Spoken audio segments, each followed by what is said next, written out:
Hey Tim, I'm doing another experiment with lighting here. Let's see how this turns out. Okay, let's try this with the air conditioner off. This is not exactly a direct video response to your video, since it has nothing whatsoever to do with Fran from Brazil, and I don't want her actually to see it really, but it does have to do with antidepressants and some of my thoughts on the subject. And I think you've made another video on the subject as well.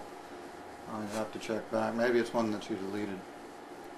Anyway, my pet peeve is the overprescription of antidepressants.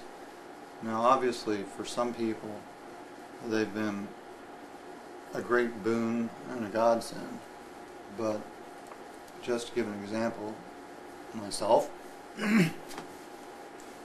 about 10 years ago I had what I would characterize as a very acute case of depression that could probably have been handled with some Valium to let me sleep and talk therapy for a while.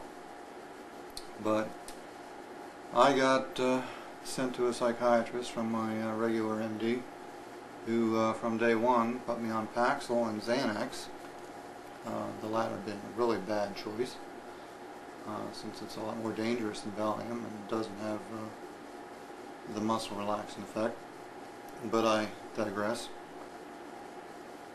I guess I was on Paxil for about a month before I started not feeling suicidal, but just having bizarre images of suicide in my mind, and that scared the heck out of my psychiatrist, so he switched me to Effexor, one of the antidepressants that you mentioned in your video.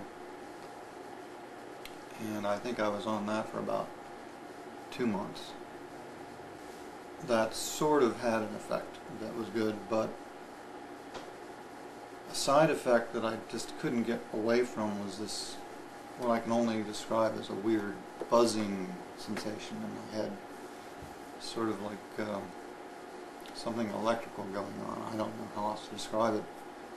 That after a while I just couldn't deal with it. It was sort of like a white noise. It was constant. So from there he put me on Serzone, and I was on that for a long time. And the day came when I couldn't get the prescription refilled, and I had to go like 2 days without any. And God, talk about going through hell. And,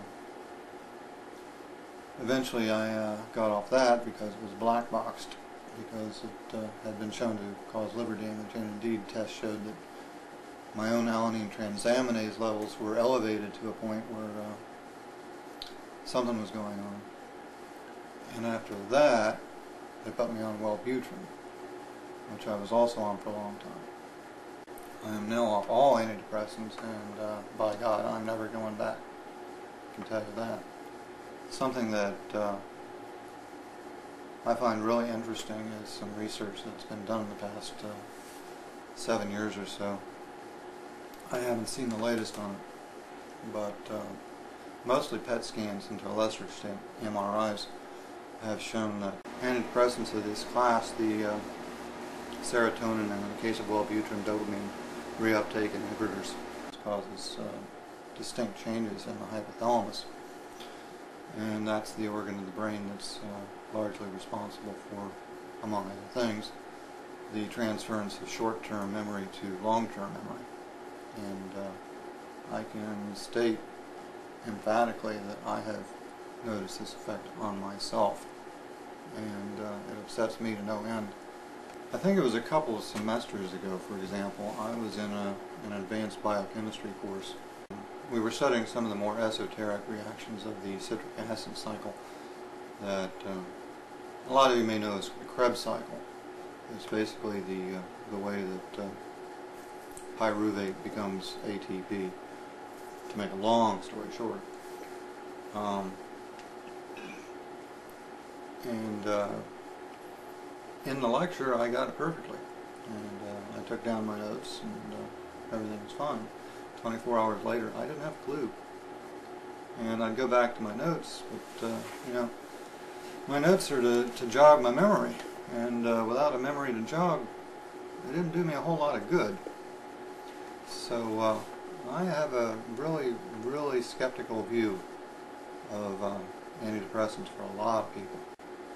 One thing I definitely do want to agree with you about, however, is exercise.